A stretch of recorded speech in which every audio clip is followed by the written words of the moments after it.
घर परिवार में बहुत लोग छुपावेला, जब तनी सा जिम्मेदारी हो जाला तो आदमी जिम्मेदार बन जाला तो सब लोग तनी मर्यादा में हो जाला।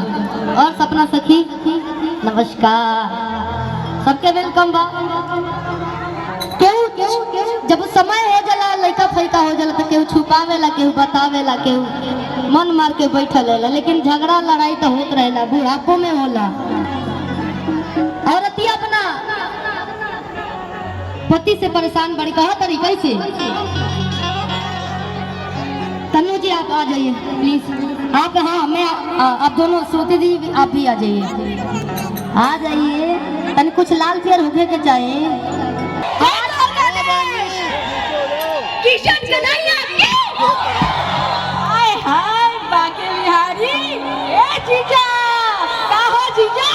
ओहो जीजा रो बाकी लेकिन हम जीजा खातिर कह देता नहीं कि बुलेट पा जीजा हो। क्या बात है? अरे बुलेट पा जीजा